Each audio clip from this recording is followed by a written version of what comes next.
할렐루야. 오늘도 각자의 처소에서 영상으로 함께 하시는 우리 모든 성도님들 주님의 이름으로 사랑하고 축복합니다.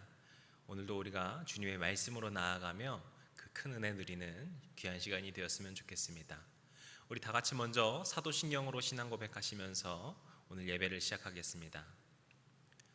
전능하사 천지를 만드신 하나님 아버지를 내가 믿사오며 그 외아들 우리 주 예수 그리스도를 믿사오니 이는 성령으로 잉태하사 동정녀 마리아에게서 나시고 본디오 빌라도에게 고난을 받으사 십자가에 못 박혀 죽으시고 장사한 지 사흘 만에 죽은 자 가운데서 다시 살아나시며 하늘에 오르사 전능하신 하나님 우편에 앉아 계시다가 저리로서 산 자와 죽은 자를 심판하러 오시리라. 성령을 믿사오며 거룩한 공회와 성도가 서로 교통하는 것과 죄를 사하여 주시는 것과 몸이 다시 사는 것과 영원히 사는 것을 믿사옵나이다. 아멘. 우리 다 같이 찬송가 379장 같이 부르시겠습니다.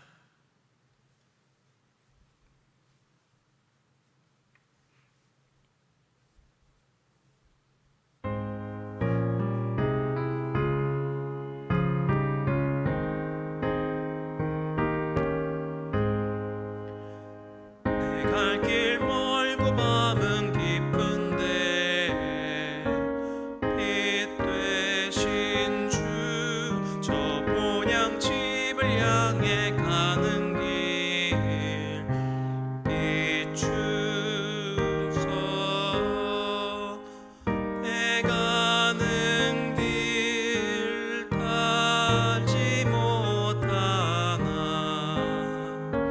한 걸음씩 늘 인도하소서.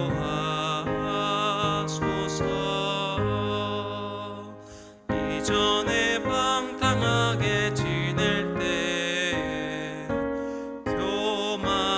교만하여 맘대로 고집하던 이 죄인 사소서. 내 지은 죄 다 기억 마시고 주 뜻대로 늘 주장하소서.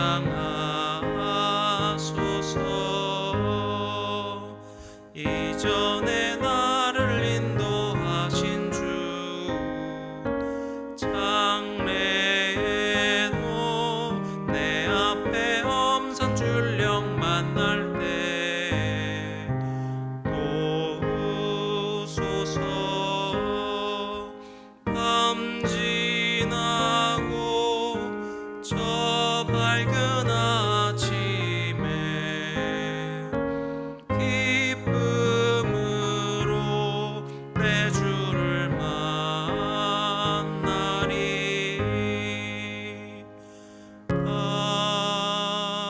아멘.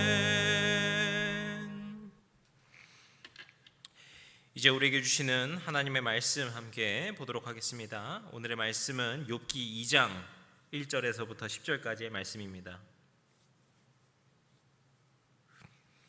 욥기 말씀 2장 1절에서부터 10절까지의 말씀입니다. 다 찾으신 줄로 알고 한 목소리로 함께 읽도록 하겠습니다. 또 하루는 하나님의 아들들이 와서 여호와 앞에 서고 사탄도 그들 가운데에 와서 여호와 앞에 서니 여호와께서 사탄에게 이르시되 내가 어디서 왔느냐. 사탄이 여호와께 대답하여 이르되 땅을 두루 돌아 여기저기 다녀왔나이다. 여호와께서 사탄에게 이르시되 내가 내 종 욥을 주의하여 보았느냐. 그와 같이 온전하고 정직하여 하나님을 경외하며 악에서 떠난 자가 세상에 없느니라. 내가 나를 충동하여 까닭없이 그를 치게 하였어도 그가 여전히 자기의 온전함을 굳게 지켰느니라. 사탄이 여호와께 대답하여 이르되 가죽으로 가죽을 바꾸오니 사람이 그의 모든 소유물로 자기 생명을 바꾸올지라. 이제 주의 손을 펴서 그의 뼈와 살을 치소서. 그리하시면 틀림없이 주를 향하여 욕하지 않겠나이까. 여호와께서 사탄에게 이르시되 내가 그를 내 손에 맡기노라. 다만 그의 생명은 해하지 말지니라. 사탄이 이에 여호와 앞에서 물러가서 욥을 쳐서 그의 발바닥에서 정수리까지 종기가 나게 한지라. 욥이 제 가운데 앉아서 질그릇 조각을 가져다가 몸을 긁고 있더니 그의 아내가 그에게 이르되 당신이 그래도 자기의 온전함을 굳게 지키느냐? 하나님을 욕하고 죽으라. 그가 이르되 그대의 말이 한 어리석은 여자의 말 같도다. 우리가 하나님께 복을 받았은즉 화도 받지 아니하겠느냐 하고 이 모든 일에 욥이 입술로 범죄하지 아니하니라. 아멘. 할렐루야. 다시 한번 우리 주님의 은혜가 우리 해림의 모든 성도님들, 이 시간 함께 하시는 우리 모든 성도님들 위해 함께 하시기를 축복합니다. 이제 오늘 우리 욥기 네 번째 시간인데요, 오늘도 주님의 은혜와 주님의 뜻을 함께 묵상하며 나눌 수 있는 그런 귀한 시간이 되었으면 좋겠습니다. 이제 오늘 본문을 좀 바로 살펴보도록 하겠습니다. 오늘 본문 1절에서부터 3절 앞부분을 보시면은 욥기 1장 6절에서부터 8절까지의 말씀과 아주 동일하게 쓰여져 있음을 알 수 있어요. 하나님의 아들들과 사탄이 여호와 앞에 섭니다.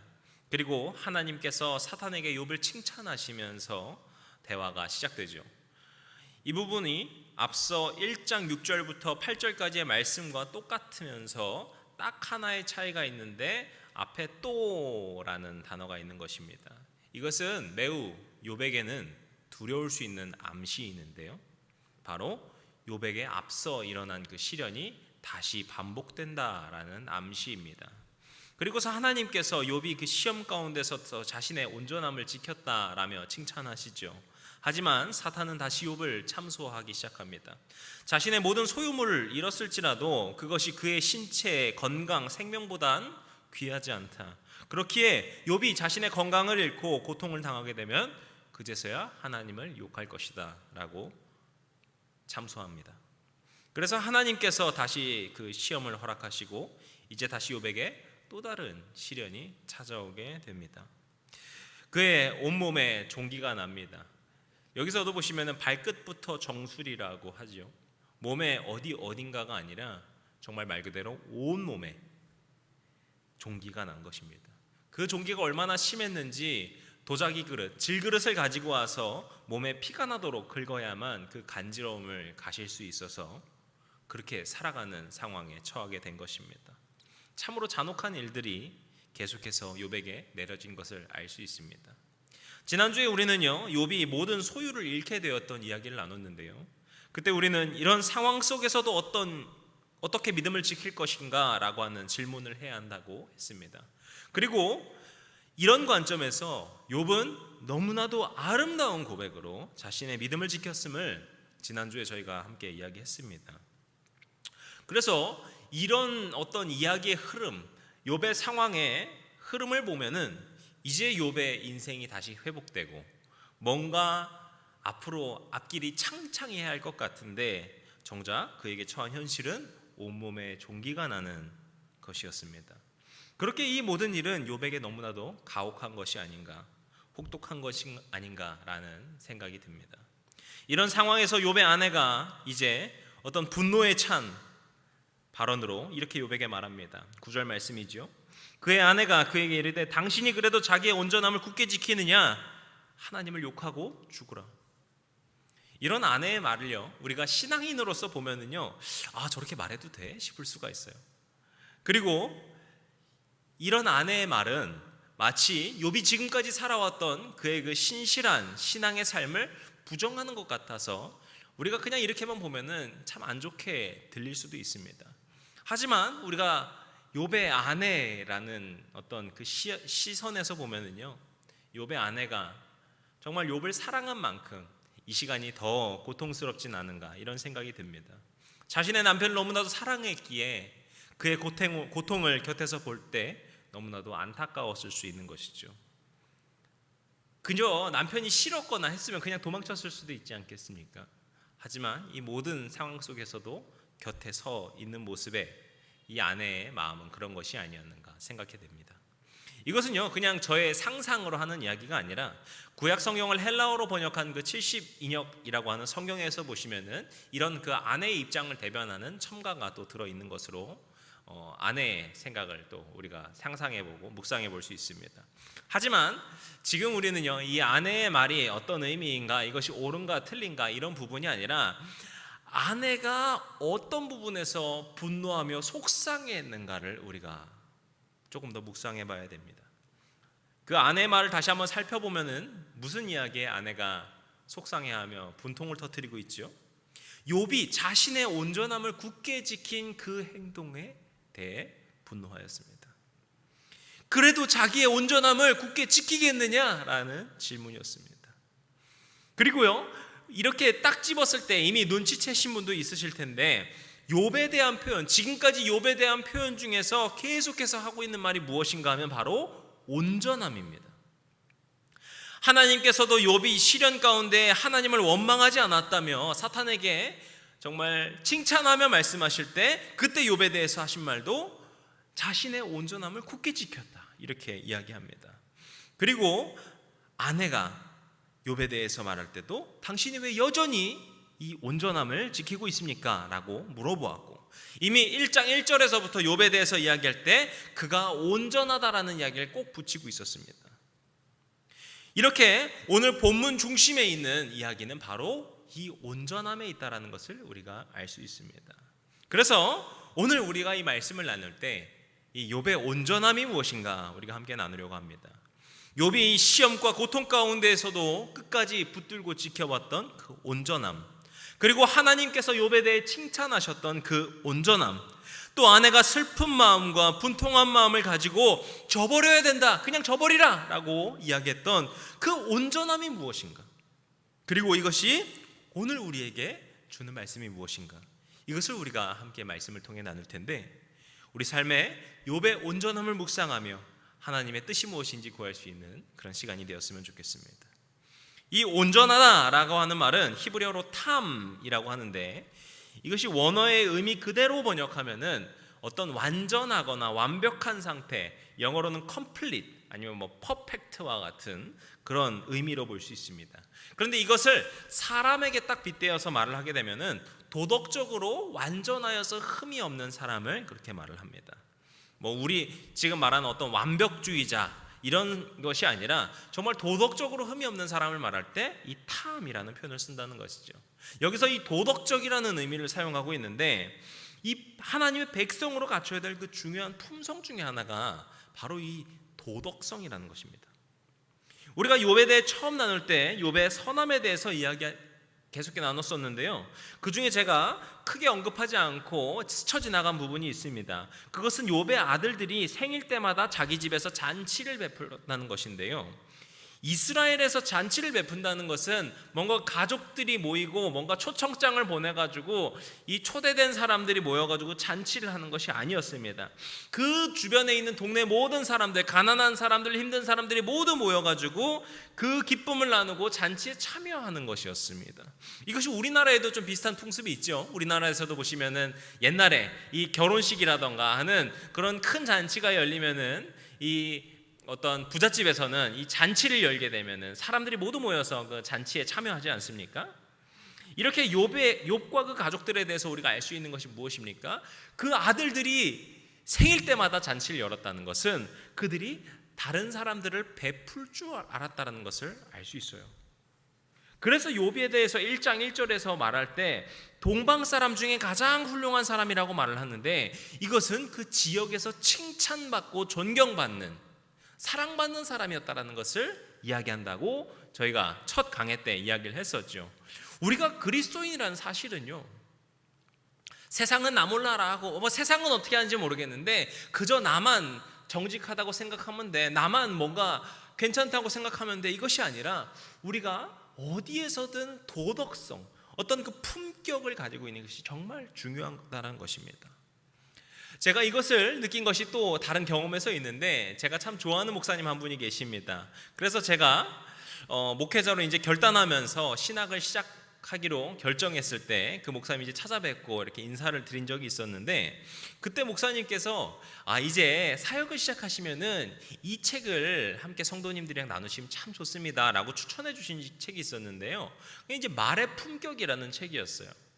근데 저는요, 이 책을 처음 받았을 때 저도 읽어봤던 책인데 이거 그냥 자기 개발서거든요. 이게 신앙서적이 아니라 그냥 자기 개발서예요. 그래서 아니 성도님들이랑 나눌 수 있는 정말 좋은 신앙 서적이 얼마나 많은데 굳이 이렇게 자기 개발서를 나눠야 되나라는 마음이 순간 들었습니다. 그런데 그때 목사님께서 말씀하신 것이 아직도 기억에 남아요. 그리스도인이라면은 말에도 품격이 있어야 하지 않겠어요? 그때 그 말씀이요 저에게 참 깊은 울림이 되어서 아직까지도 기억에 남습니다. 그리스도인이라면은요 말에서부터 품격이 있고 조금 달라야지 않나라고 생각이 됩니다. 그 작은 행동, 그것에서부터 남들과는 다른, 내가 그리스도인이기 때문에 교회 생활을 열심히 하는 것에 그치는 것이 아니라, 내가 예배 생활을 잘하는 것에 그치는 것이 아니라, 세상에서도 저 사람은 뭔가 다른 것 같아, 저 사람의 품격은, 저 사람이 갖고 있는 어떤 그 도덕성은 우리와는 뭔가 다른 것 같아, 예수 믿는 사람이어서 다르구나 라는 것이 있어야 한다는 것이죠. 욥은 하나님을 향한 신앙뿐만이 아니라 사람들에게도 존경받고 사랑받는 사람이었습니다. 그리고 그런 그를 보시고는 하나님께서 온전한 자라고 칭찬하고 말씀하셨습니다. 우리 믿는 사람에게도 이런 도덕성, 그 온전한 품격이 있어야 하는 것입니다. 그리고 또 온전함에는 무슨 의미가 있는가 하면은 바로 앞서 말한 것처럼 하나님을 향한 열심으로 사는 것을 의미하고 있습니다. 이 온전함이라는 단어가 성경에서 누구에게 사용되는가를 쭉 보시면은 이걸 분명하게 알 수 있는데요, 노아, 아브라함, 야곱, 요셉, 이런 창세기에서 나오는 그 위인들, 어떤 신앙의 위인들을 표현할 때 그렇게 설명했습니다. 이 노아, 아브라함, 야곱, 요셉, 이 사람들 모두 어떤 사람들입니까? 하나님의 뜻에 합당한 삶을 살기 위해 힘쓰고 노력한 사람들이에요. 그 당시에 모세 율법이 있었습니까? 그런 율법이 없었음에도 불구하고 그들은 하나님의 뜻을 구하며 그 뜻에 합당하게 살기 위하여서 노력하고 예배하던 그런 사람들이었다는 것이죠. 그러니까 이 욥이 어떤 사람인가? 그는 이 믿음의 선진들과 같이 하나님의 뜻을 구하며 사는 사람이었다는 것입니다. 그래서 오늘 본문 마지막 절에서도 보시면은 이 모든 일에 욥이 입술로 범죄하지 아니하였다 이렇게 고백하고 있지요. 이것은 이 모든 일을 겪은 욥이 얼마나 힘들고 아팠을 것임에도 불구하고 욥은 그런 상황 속에서도 여전히 하나님을 향한 신실한 마음을 붙들고 있었다라는 사실입니다. 욥이 가지고 있었던 그런 어디에서도 신실한 그 도덕성, 그리고 하나님을 향한 믿음, 이것을 주님께서 기뻐하시고 그것을 주님께서 칭찬하셨다는 것입니다. 오늘 우리 믿는 사람들, 우리 해림의 가족들 모두에게도 이런 온전한 삶이 심겨지기를 주님의 이름으로 축복합니다. 우리가 세상에서 도덕적으로 품격 있고 온전한 삶을 살고 또 하나님을 향한 열심과 신실한 마음으로 살아가야 할 줄로 믿습니다. 이것이 그리고 주의 백성으로서 우리가 살아야 되는 모습이고 그것이 바로 하나님의 뜻인 줄로 믿습니다. 욥이 그런 온전한 삶이 여러분 모두의 삶에 또 도전이 되셔서 우리 모두의 삶에도 온전함과 신실함으로 변화되어 나아갈 수 있는 복된 다짐과 결단이 있는 이 시간이 되시기를 주님의 이름으로 간절히 축복합니다. 그런데 지금 이 욥의 온전함, 제가 쭉 말한 그 온전함을 묵상하면은요, 그렇구나가 아니라 오히려 마음이 어려워지실 수도 있어요. 왜냐? 도덕적으로도 하나님을 향한 열심으로도 온전하게 살아왔던 욥에게 찾아온 것이 무엇이었습니까? 엄청난 축복이었나요? 아닙니다. 끊임없는 시련이었습니다. 그래서 이렇게만 보면은 욥처럼 내가 굳이 이렇게 신실함을 지키며 살아야 되나? 라는 생각이 오히려 드실 수도 있어요. 그렇게 살아봤자 고생만 하는데 나는 그렇게 굳이 살아야 되나? 라는 생각이 들 수 있어요. 그런데 우리가 오늘 이 말씀 마지막까지 이 온전함을 묵상하면서 분명히 기억하고 깨닫는 것은 하나님께서 분명한 계획이 있으시다는 겁니다. 저는요, 특별히 이 욥에 대한 그 온전함을 묵상하면서 존 웨슬리 목사님의 설교가 생각났습니다. 그것은 거의 그리스도인이라는 제목의 설교인데요, 여기서 이 웨슬리 목사님은 거의 그리스도인, 그러니까 그리스도인의 모습에 정말 가까움에도 불구하고 아직은 그리스도인이라고 할 수 없는 사람이 있는데 그 사람이 누구인가? 그리고 진정한 그리스도인 또한 누구인가? 이렇게 비교하면서 말씀합니다. 그런데 이 거의 그리스도인이 누구인가 보시면은요, 온전한 사람 욥의 모습과 정말 흡사합니다. 거의 그리스도인은 세상과 교회 어디서나 정직한 사람들입니다. 그리고 그들은 경건하게 살아가는 사람들이고, 경건하게 살아가기 때문에 복음이 금하고 있는 어떤 행동도 하지 않는 복음에 합당하게 살아가는 사람들입니다. 또 그 경건한 생활에 맞는 신앙생활, 그러니까 예배와 말씀, 기도 등을 모두 열심히 행하는 사람들이다, 이렇게 이야기합니다. 지금 제가 말한 게 온전한 사람들이 아니에요. 웨슬리 목사님은 이 사람들을 누구라고 하냐면 거의 그리스도인이라고 말합니다. 웨슬리 목사님께서 이렇게 말하는 이유는 이것이 자전적인 경험이기도 해서 그렇습니다. 웨슬리 목사님은 스스로 정말 하나님 앞에 온전한 사람이 되고자 노력해서 정말 정직하고 하나님 앞에 경건하고 정말 열심으로 살아가는 사람이었음에도 불구하고, 웨슬리 목사님이 곧 힘들어했던 것은 자기 안에 무언가가 부족하다는 것을 느낀 거예요. 이런 관점에서 보면은 욥도 마찬가지로 거의 그리스도인이라고 볼 수 있습니다. 그렇다면 웨슬리 목사님이 말하고 있는 진정한 그리스도인은 누구인가? 바로 하나님을 사랑하고 이웃을 사랑하는 사람, 그리스도께서 나를 위하여 죽으셨음을 마음 깊이 깨닫고 믿고 받아들이고 그 사랑을 경험한 사람이 바로 진정한 그리스도인이다, 이렇게 이야기합니다.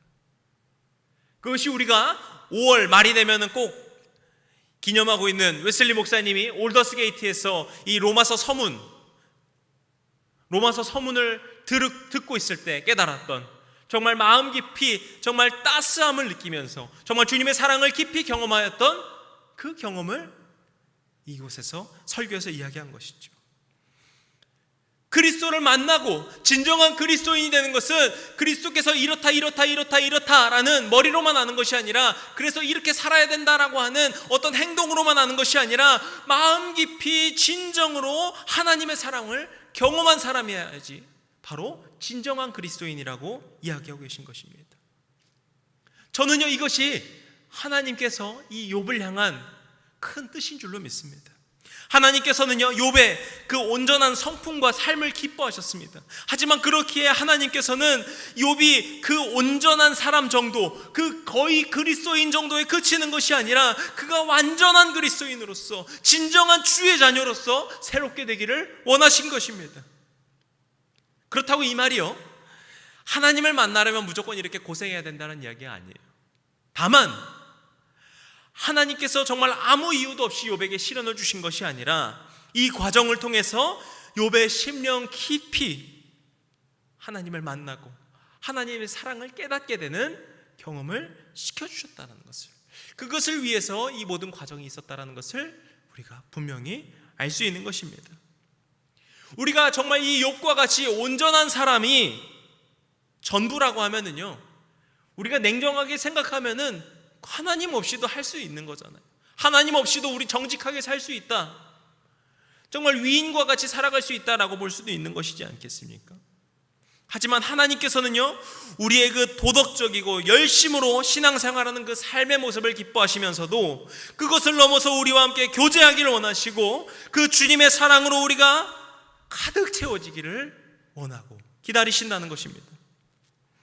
우리가 이 부분은 욥기 강의 마지막 때에 더 깊이 다룰 것인데요, 욥이 마지막에 깨달은 것 역시 바로 이런 깨달음이었습니다. 욥은 이 모든 일이 지난 후에 어떻게 하나님이 나한테 이러실 수 있지? 라고 말을 한 것이 아니었습니다. 그는 하나님을 자신이 이제서야 비로소야 진정으로 만났구나 고백하였습니다. 이 시험이 모두 지나고서 하나님을 원망하고 하나님 저한테 왜 그랬어요 하며 억울해했던 것이 아니라 내가 이제서야 하나님을 진정으로 만났고 배움나라고 감동으로 고백합니다. 저는 오늘 우리에게도 이 온전함 그 이상의 것, 정말 하나님을 진정으로 만나는 진정한 그리스도인의 삶을 소망하시는 우리 해림의 모든 성도님들 되시기를 축복합니다. 그러기 위해 먼저는 우리가 이 욥과 같이 온전한 삶으로 살아가야겠지요. 욥처럼 성품으로도 하나님을 향한 열심으로도 신실하고 품격 있는 모습으로 살아가야 할 것입니다. 하지만 그것이 전부가 아님을 또한 기억하십시오. 우리가 주의 자녀가 된다는 것은 머리로만 하는 것에 그치는 것이 아니라 이렇게 저렇게 행하는 그 행동으로만 드러난 것이 아니라 우리의 심령 가운데 주의 사랑이 깊이 가득 채워지는 것, 진정으로 하나님을 만나 깊은 믿음과 사랑과 은혜를 경험하는 그 놀라운 축복에 있음을 기억하고 소망하고 그것을 바라며 주님 앞에 나아가시는 우리 모두가 되길 원합니다. 그런 주님의 진정한 자녀로서 주의 제자된 그리스도인의 삶으로서 우리가 거듭날 때 우리 삶이 정말 풍요롭고 복된 삶이 될 줄로 믿습니다. 우리가 그런 주님께서 주시는 변화를 소망하고 새롭게 되는 그 은혜로 나아가시기를 주님의 이름으로 간절히 기도하고 또한 축복하겠습니다. 기도하시겠습니다. 오늘도 우리를 사랑하시고 붙들어 주시고 주님을 향한 그 사랑을 끊임없이 베풀어 주시는 우리 주님, 이 시간 우리가 주님 앞에 더욱더 온전한 삶으로 나아가게 도와주시옵소서. 우리가 그리스도인으로서 세상에서나 어디서나 품격 있는 아름다운 모습으로 살게 하여 주시고 주님을 향한 열심으로 더욱더 나아가게 도와주시옵소서. 하지만 주님, 그것으로 끝나는 것이 아니라 이제 우리 주님께서 우리 삶에 베풀어 주실 그 놀라운 은혜, 우리 가운데 하나님의 사랑이 가득 채워지는 놀라운 역사가 우리 모두 삶에 넘쳐나게 하여 주시옵소서. 웨슬리 목사님이 말한 그 거의 그리스도인이 아닌 그 진정한 그리스도인, 온전한 그리스도인으로서 거듭나서 주님께서 주시는 그 놀라운 그 은혜와 축복을 날마다 풍성히 누리는 주님의 복된 자녀 되도록 우리를 인도하여 주시고 그렇게 우리를 붙들어 주시옵소서. 우리가 앞으로 살아갈 때 정말 그렇게 주님의 뜻에 맞춰 우리가 주님의 그 사랑에 머물며 살아갈 수 있는 그런 주의 자녀들 되게 도와주시옵소서. 이 모든 말씀 풍성한 사랑으로 우리를 베풀어 주시는 우리 주님 예수 그리스도의 이름으로 기도드렸습니다. 아멘. 주기도문으로 예배 마치겠습니다. 하늘에 계신 우리 아버지여, 이름이 거룩히 여김을 받으시오며 나라의 임하옵시며 뜻이 하늘에서 이룬 것 같이 땅에서도 이루어지이다. 오늘날 우리에게 일용할 양식을 주옵시고 우리가 우리에게 죄진 자를 사하여 준 것 같이 우리 죄를 사하여 주옵시고 우리를 시험에 들게 하지 마옵시고 다만 악에서 구하옵소서. 나라와 권세와 영광이 아버지께 영원히 있사옵나이다. 아멘.